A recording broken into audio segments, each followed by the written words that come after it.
You're listening to the Career Jump podcast. Insights, interviews, and success stories to inspire and give you the edge when you make your next career jump. Hosted by your career concierge, Andrew MacAskill. Hello, welcome back to the Executive Career Jump podcast. I'm your host and your career concierge, Andrew MacAskill. And I'm very excited today to be joined by my friend Dylan Roberts. Thanks for coming today, Dylan. How are you doing? Very well, thank you. Very well indeed. Up here in Scotland. Thanks for inviting me. No, it's really, really good to have you on. And I've joked with Zoe for some time that when you and I catch up, I always feel they're really content-rich discussions. So I was keen to get you on the podcast. Just for the context and for people listening, can you tell us a little bit about your journey and what you're up to and what you get involved with, please? Sure. Now, this is the question, how I can sort of stand up to that introduction. So I'm Dylan. I run a CPO. I've been working alongside founders of fintechs and scaling technology businesses, primarily to deliver a higher return on investment from their people and help them be successful. And you talk a lot about in, up and out. What do we mean by in, up and out? In, up and out. People have asked me a long time now, it keeps coming up. What do HR do? Why do we have a HR team? And really, I break it down to three main components. From a HR perspective, we bring people in, we move people up through the organization, and at either the right time for them, the organization, we support people out through the organization as well. So it is as simple as that from a HR perspective. Hiring the right people into the right seats at the right time, training the right people in the right seats at the right time, and where we can and where we're able to, retaining the right people in the right seats at the right time. Yeah, I just love how that in, up and out model cuts through the complexity of what is, a HR profession that can overcomplicate the simple at times. I love how clean that model is. Now, a lot of the people listening to this podcast, as you know, will be people looking to get in and up, in and up very, very quickly. You've worked as a recruiter, you've headed up talent acquisition teams, you've been a HRD, chief people officer, you've worked on all sides of the hiring equation. So we'd love to hear your thoughts in terms of tips for people that are looking to get into organizations at the moment. Absolutely. And I think it's an interesting background I think I've had because I've been through all those different seats within the people function. I think the adage of human resource is dropping away now. It's becoming more of a sort of a people-centric view. But there's no doubt that searching for a new position now, applying for new positions now, it is busier out there. It has become harder to an extent to stand out from amongst the crowd. It's not just a paper-based exercise of sending an application form or sending a CV now. There has to be more personality attached to it. There has to be more transparency of who the application is coming from. And also from the applicant, I think it's more important now, and it's more readily available for individuals to have more clarity of vision of where am I going? Where do I want to be? People are more confident now about trying to understand what their career pathway, what their career journey looks like. What does success look like for me over the next 12, 18 months? I think and it depends which sector you're looking at, Andrew. It does depend on what sector you're looking at. So, but for a lot of individuals now, it's not a case of looking at a role and going, can I stay in that job for 15, 20 years? It's more about what can I get out of that? How is that opportunity going to develop me? How is it going to make me be more successful? What doors is it going to open for me in the future over the next 12, 18 months? So there's much more of an immediacy about what the opportunity looks like. Who are the people I'm going to be working with? Who are the people I'm going to be working for? What does the leadership team look like? What's the culture look and feel like? And there's always this idea about employer brand, employee value proposition, sometimes come across.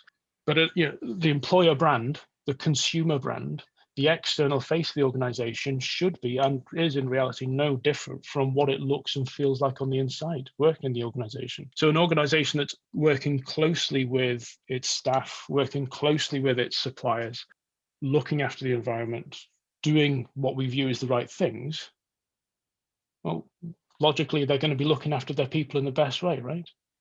And there's a great example just recently, the vegan food brand they've always been very, very strong around ethics and the sort of the moral principles about what they do.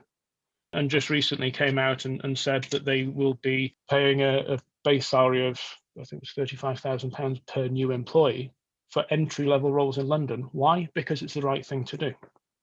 Now, does that make everybody feel good and happy about them as a brand? Yes, but it also makes you have a real understanding of what that organization looks and feels like on the inside. And I think that transparency is important. It's putting your money where your mouth is, right? Exactly right. Exactly right. Yeah. And you know, they've done, and this have done exactly that, right? So but it works both ways. I think, you know, it is more available. That information is more available now for applicants, for candidates to be able to see in. But that relationship, it isn't a one-way street. You know, when employers or prospective employers are looking at the applicant map which they have in front of them, the pipeline, if you will, that, you know, the old funnel, the applications at the top of the funnel, it's not just simply looking at a CV, a 2-page standard document, all A4, all in relatively straightforward and simple to understand formatting. Great. Everything's been spell checked and looks well. Yeah. It's not just a case of looking at 50 or 60 of those anymore. The employer can look at LinkedIn profiles.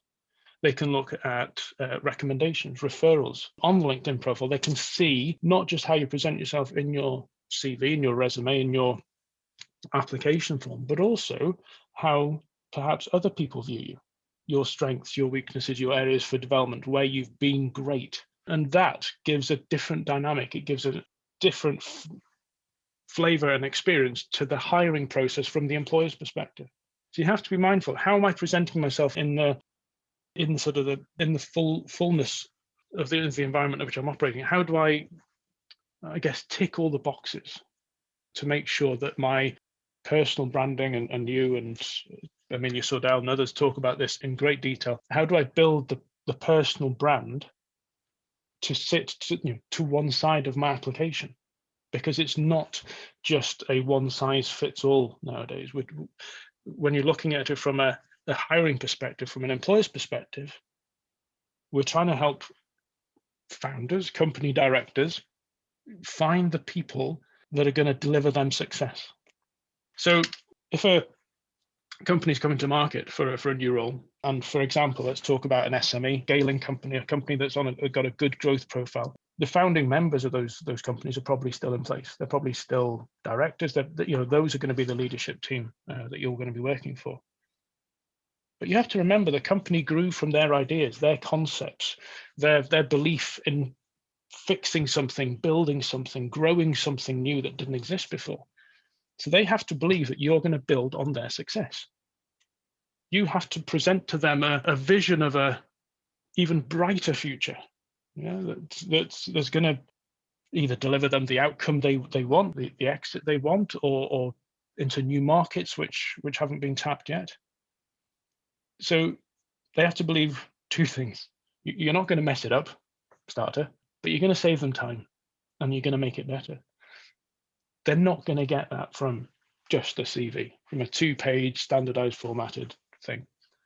They're not going to get it, strictly speaking, from a very nice looking LinkedIn profile with banners and like. But these are all parts of the puzzle, building that jigsaw.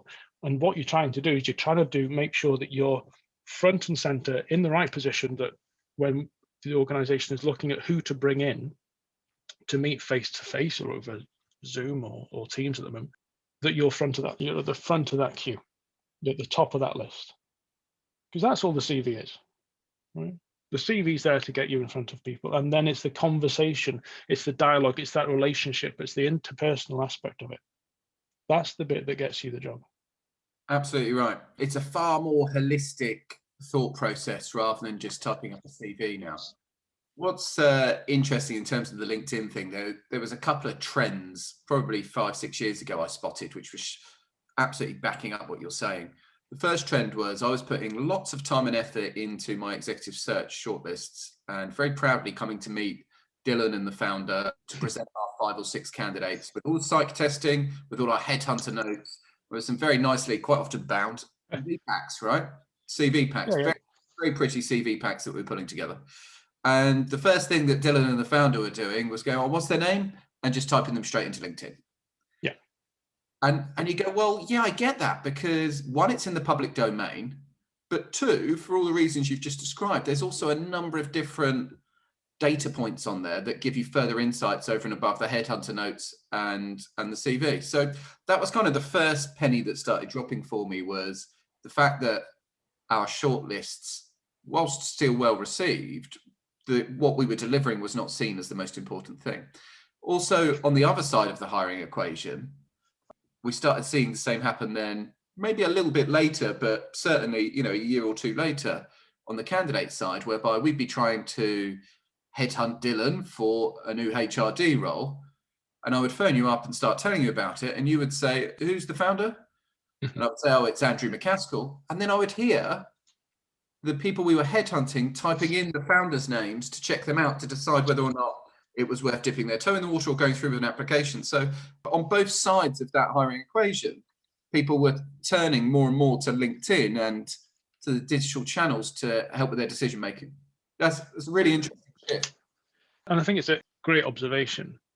And it has been a shift. And I think it's definitely something I've seen over the last few weeks and months, is as I've been posting content and various things onto LinkedIn, a number of people, commentators, a number of people have come back with the line that people work with people, which is a relatively straightforward adage and it's been there for a while. But it's not just that. I think we forget that people have to work with people. That's how we work together as a community. But people want to work with people they like. And that's a different slant. And that's where that behavior comes from. So if you get CVs of people from headhunters or agencies or direct even, it's natural to explore that individual in more breadth and depth than simply a CV or a standardized application form. So don't be surprised when, if you send your CV into a job, then suddenly you see that who viewed my profile on LinkedIn, either the company name or someone at that company name pops up, because it's a natural human instinct. It's that natural interest in who are they? Do I like them? Do I want to be their friend, their colleague? And there is something, I think, which is, again, it's relatively recent, but it is actually quite annoying from an employer standpoint, which is around CV formatting. And it's something I think which is becoming more prevalent with the use of automated systems and the integration of these. But if you get a CV directly from somebody, it's in the format they chose. It's part of their, it's part of that individual's personality. It's the way they wish to present themselves to you as the initiator of that relationship. This is me. And I think, first impressions count. They always have and they always will. But from some agencies, you will get a standardized format because that's what's churned out of their own internal system. And the challenge with that is it is generally in Arial font, font size 11, same headings, bits are cut out. There's no personality involved in them at all. And does that in itself make it harder to make a decision? I think for some, yes, it will, because some people will be looking for more of an emotional attachment, others perhaps not, and will look at a more factual presentation. But I think there is very much value in being able to see the individual as they wish to be portrayed. And that comes back down to why people are looking at LinkedIn profile, because you have absolute ownership over that space in the internet. It is yours, right? It's your front door. That's how you present yourself. So make the most of it, because those first impressions, you get one shot. Such good advice. We have lost a data point for hiring leaders by unifying how CVs are formatted. That is a really, really good point. Because that variation did give you insights, didn't it? In terms of people's character. And I think there's a growing community, shall we say, which I'm not a huge fan of, which is the professional CV writers, of which there seems to be a huge amount nowadays than there used to be. But again, just step back a second. and ask the question, why? Why would I engage with somebody to write my CV for me? That's how I want to present myself. Yes, it's useful to take advice and guidance and around how you phrase certain things.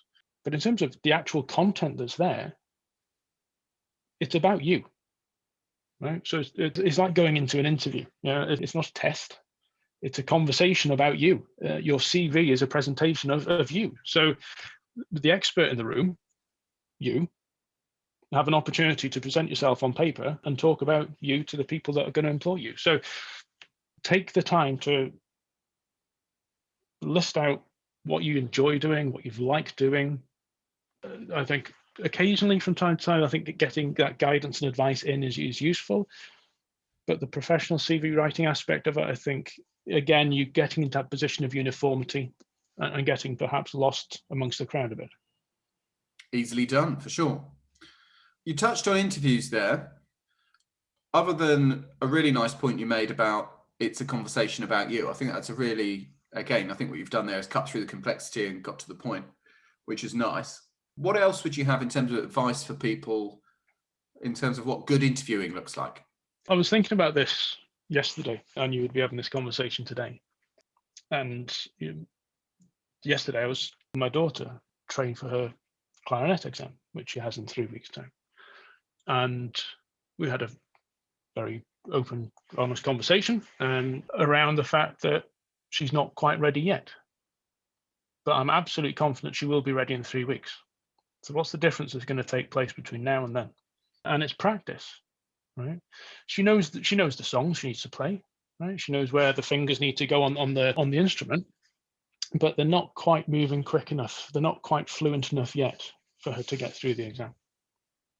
Interviews are no different. So forgive me this analogy, but when you go to an interview what you've done in the past. Right? You've listed it on your CV, it's in your head. There's no other better expert in the world other than you around what you've done in the past, what great things you've done, how successful you've been, what you've fixed, what fires you've put out, and all the other good stuff, right? No one else knows that better than you.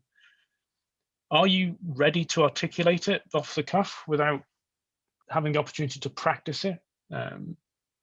Perhaps not.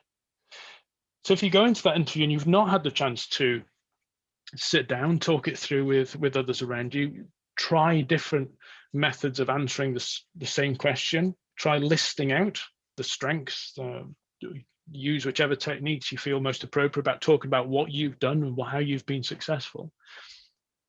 Chances are it could come across as a bit stuttering, a bit less than confident, and that will make an impact. Not necessarily on how you see the interview having gone, how you feel it's performed, but it might have an impact on how confident the person who's interviewing feels you could be. If you aren't confident about who you are, how can somebody then be confident about what you could deliver for them? Take into account, it could be the founder of the company, the person who built the organization from scratch that you're meeting. So how do we strip away that sort of anxiety, that concern? We practice. If we want to learn a new language and we want to be proficient at that, we practice. If we want to do that with musical instruments, we practice, we train. No one would stand up and go onto a football field and try and take a free kick or head a goal like Alisson did at Liverpool's game, Liverpool fan, over the weekend, without practicing time and time and time again. Right? So interviews are the same. Yes, absolutely. You as the applicant, you as the candidate, you're the expert. You got all the information. There's no reason not to practice. There's no reason not to take the time to spend it with someone who's in the same boat. Ask difficult questions. Try and outwit each other. Have a bit of a game. Everyone always says, "Oh, I don't want to role play. I don't like role playing." HR people, trainers, we all like to sort of put people into role play situations. It's never done out of animosity or jest. It's about putting people into an environment where they can train safely. That's where you get all the difficult answers out of the way. That's where you get all the stuttering answers out of the way. That's where you get an opportunity to sort of foresee how the conversation could go. You know what you need to say, but think of those sort of 3, 4, 5 key bullets you want to make sure you leave the interviewer with. You're not going to just go in and just list them out at the beginning. They need to be part of a conversation. An interview is a dialogue. It is not a test. It is 2 people, 3 people having a conversation about someone's background. You just happen to be the expert in the room. So be confident, but train for confidence. Hey everybody, it's Andrew here. Just wanted to very briefly interrupt this podcast episode to tell you a little bit more about our Career Jump Club. So our Career Jump Club was created to help job seekers understand what they want and how to get it, right? So becoming a club member is a great move if you're looking to get the clarity and confidence in order to secure your next role. With the membership, you get a number of different things. So first thing you get is access to our online platform, which has over 30 videos, 40, 50 different templates, workbooks, and it takes you through everything from sort of understanding what you want to how to position your CV and LinkedIn, how to interview, how to close offers and negotiate better salaries, a full end-to-end job search course effectively for senior leaders. So you get that, you get a fortnightly group coaching call, which is with me and with the other members, where we bounce around best practice, share slide decks, share techniques, and share the latest data on what's working for people. And you get to, most importantly, become part of our closed LinkedIn group and our closed community. And in there is where the magic often happens, because you get people referring each other into opportunity, supporting each other, and just sharing. And that's what it's all about. So if you're financially able and you'd like to invest in your job search, head on over to www.careerjump.com, all one word, /club, and you'll find the landing page and come and give it a go. We'll see you in there. Anyway, back to the pod. And you've been out there interviewing and winning new clients, launched ppl.io. What are the 2 or 3 things that you want people to remember about you after you've left an interview? What are you intentionally putting into those meetings? Going back to the point that people are short of time, founders, company leaders, leadership teams, everyone's short of time. Everyone knows if you have an email inbox, it will continue to throw emails into you. Everyone knows if you have instant messages and WhatsApp or Signal, things keep flying in, right? So what you need to do is surround yourself with people that will save you time and deliver you ongoing success. And more importantly, to an extent, when you're in sort of a growth cycle, a growth curve, you bring people in who've been there before, who can understand and see where those pitfalls could come up. Again, saving you time, saving people money, saving the angst of having to have people go through really difficult change cycles or try and work out where they need to be going to be successful.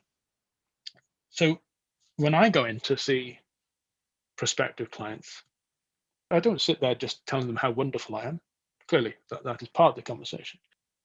But the main aspect of the conversation is, why should we be having this conversation? And why should we continue the conversation? To an extent, no different to interviewing for a permanent role. The reason I'm there is I'm there to save them time and to return, to increase the return on investment in their people.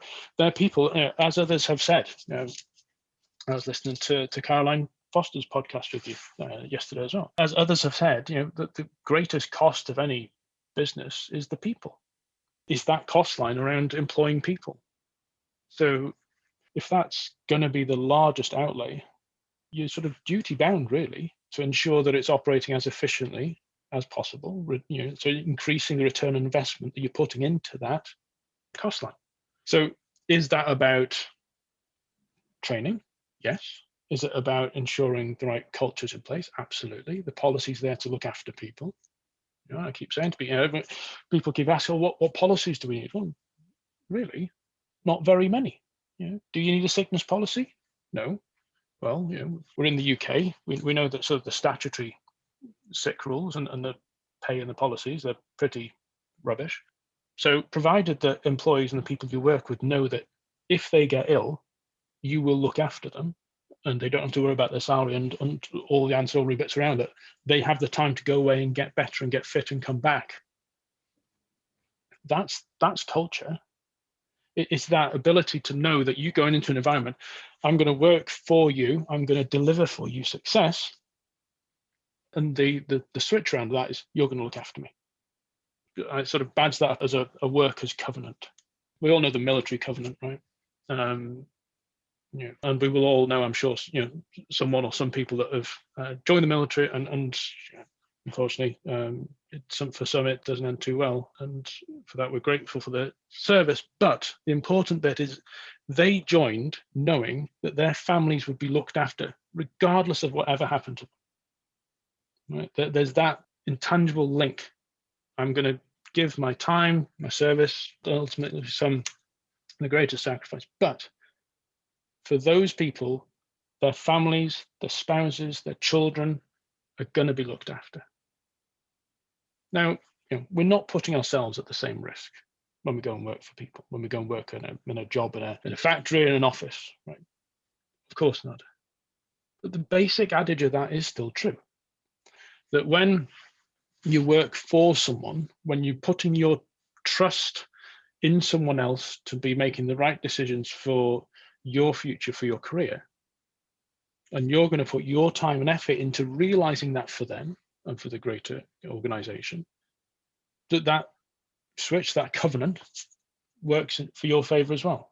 So that if you're ill, if your family's ill, if you need to rush off because your kid's fallen over and hurt their knee and they need to go to hospital, fine. Yeah, but they're there to look after you. And that covenant, that sort of belief, that faith, that trust, that cycle of trust needs to be there for people. I love that. It's been lost. That has been lost in a lot of organizations. There's almost a resentment on both sides of that relationship that's crept in. And you posted about the Great Resignation yesterday or earlier on, which got a really good response. And I wasn't surprised to see that, because I certainly think the last 12 months, what's the old Warren Buffett saying? When the tide goes out, you can see who's been swimming naked. And Yes.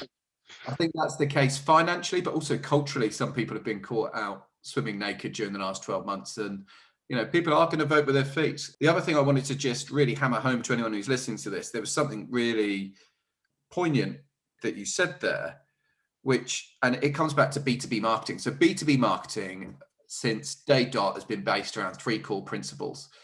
Take your product to market based on either it saving time, saving money, or increasing sales, right? That is what the entire tech ecosystem is built on, is delivering products that either save you money, save you time, or increase sales.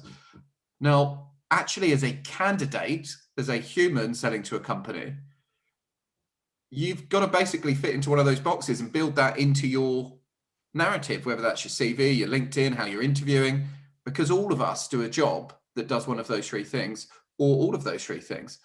And breaking it down into those simple 3 marketing concepts that are as old as time is a really good way to think about it. So thanks for that. I thought that was really relevant.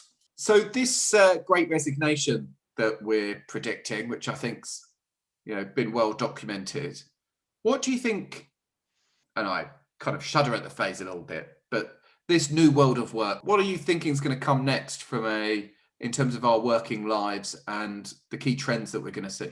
This phrase has appeared a lot, hasn't it, over the last 6 to 8 months, the new world of work. There's no new world of work. It's a continuing evolution, I would say. The world of work has been changing continuously, without fail, since day dot. It's our individual adaptability to that change that I think is the factor at play. Clearly, what's happened is a monumental shift in the workplace for many, not for all, remember. And I think that is important to recognize that for a lot of people, there has been over the last 12, 15 months, a huge change in how they've been asked to work, either be it remotely or a change in workplace. But for a lot of others, there haven't. There has not been a change. And we have to be, I think, certainly over the next 6, 12 months, we have to take care that we recognize that as we continue to evolve as the workplace continues to evolve, that we don't make decisions which inadvertently affect one group or the other. So is the workplace changing? Yes. Is it going to continue to evolve and continue to adapt? And absolutely.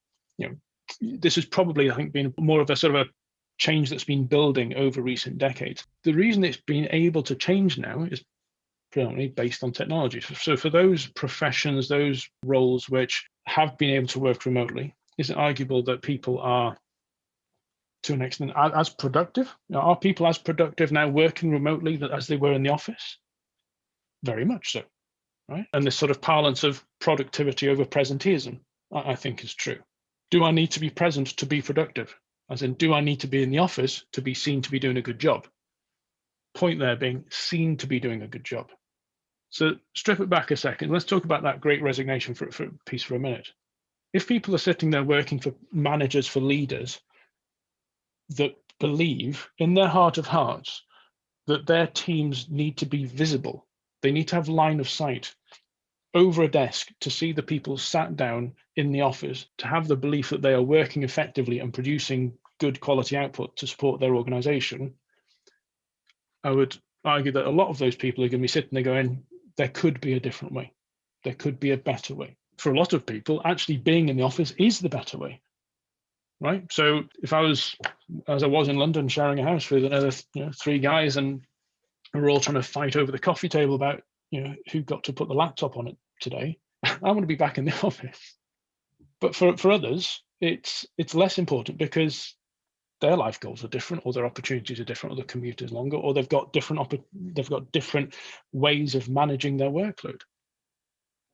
But certainly, I think there is this question of how productive have we been as a population through the pandemic? And arguably, there's clearly been some sort of hiccups as we got used to the technology, and I think as the travel movements and restrictions will lift, we'll find that sort of new balance. But does it mean that people will want to work more remotely? I think a lot will. Will people still want to work in offices? Absolutely. Question is, what does that sort of office environment give us? Does it give us an environment which we can be productive, in which we can be collegiate, in which we can have good, structured, friendly relationships with people? And I think of you and I as a good example, right? As a great friend now, we've been talking for the last 6 months, never met in person, right? Yeah. But we will. But for the time being, we're opposite ends of the country.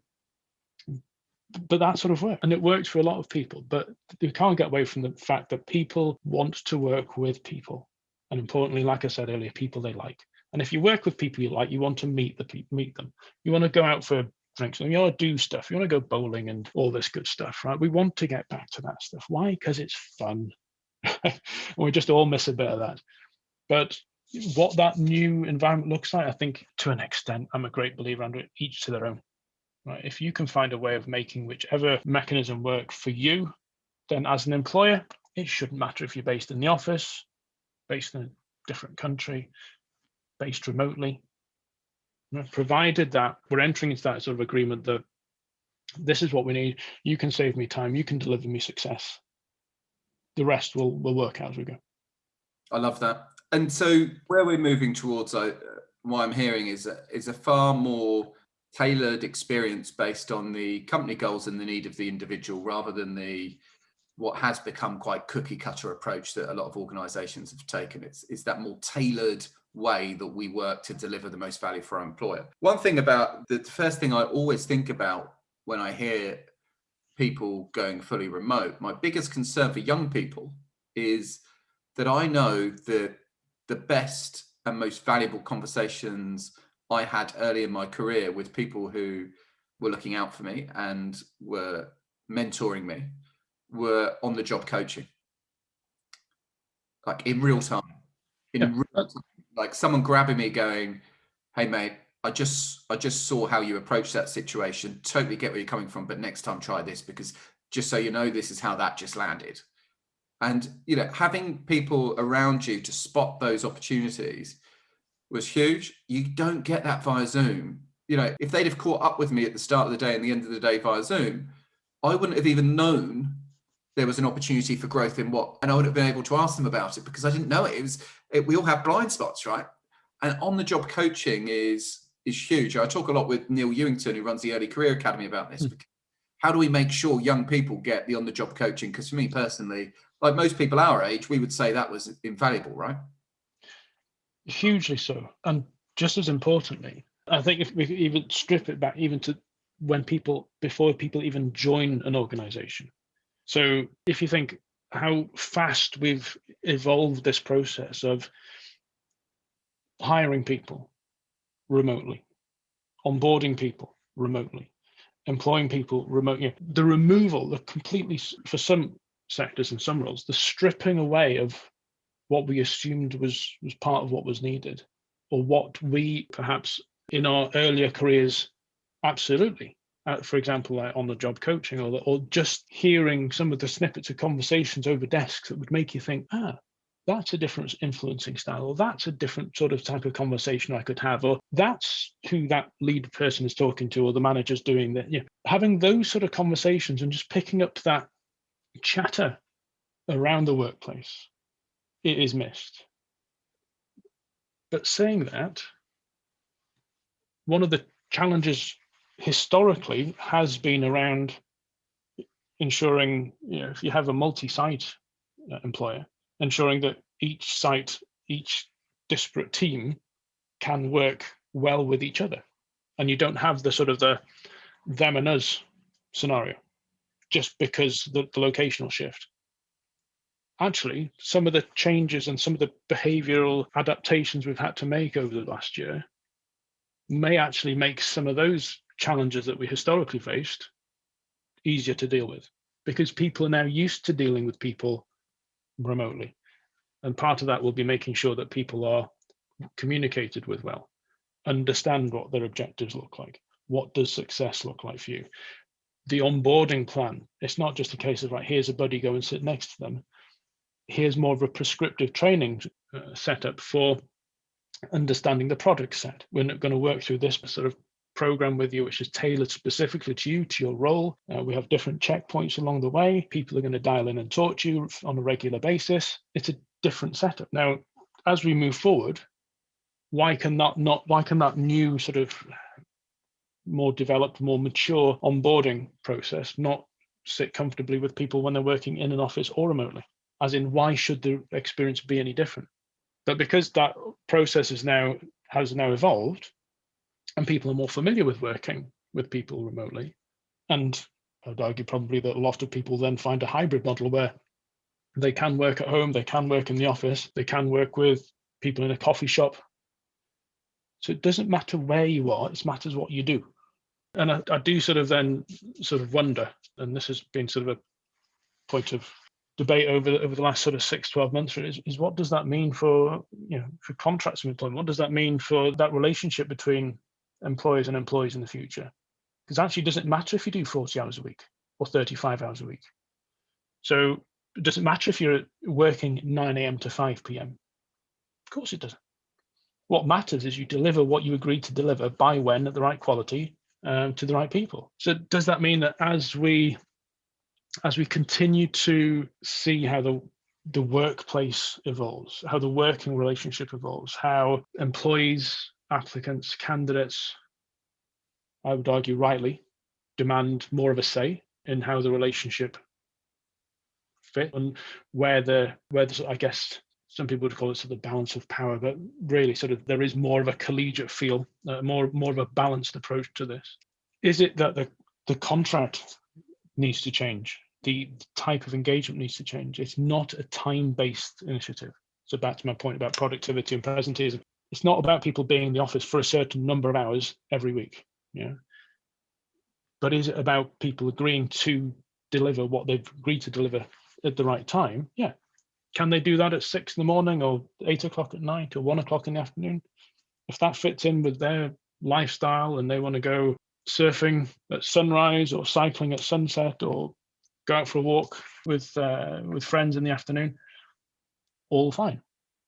Because what you're doing is you have the relationship based on trust and based on delivery. And that is perhaps where we end up in the new world of work. Well, that sounds exciting to me. I can buy into that vision. That works for me. As with any evolution, and at times it feels like revolution at the moment, I'm not sure whether it is, I'm sure it is still evolution, but as with any evolution, as we make the much needed changes to solve the challenges of the past, in doing so we create new challenges for us to deal with in real time, and I think we're very much in that space. I'm so glad that we got a conversation recorded with you, because as you said, we've had some cracking conversations over the last months, despite the 400-mile gap, and we will close it at some point. I'm absolutely convinced of that. For people that are listening who are looking to scale out, are looking for help with their people strategy, or just want to follow you and engage more on these type of topics, what's the best way to get in touch with you, Dylan? Best way to get in touch with me is either via LinkedIn, where there's a following, or come to the website, ppl.io. ppl.io. Exactly as it's spelt. Well worth going and have a look there. There is a unicorn, I believe, hidden in there as well. There is a story behind the unicorn, and I must share that, because I was talking to my two daughters last summer when I was building the website up, and one of my daughters said, "Can you put a unicorn on the website?" Of course I can put a unicorn on the website. This is not an issue at all.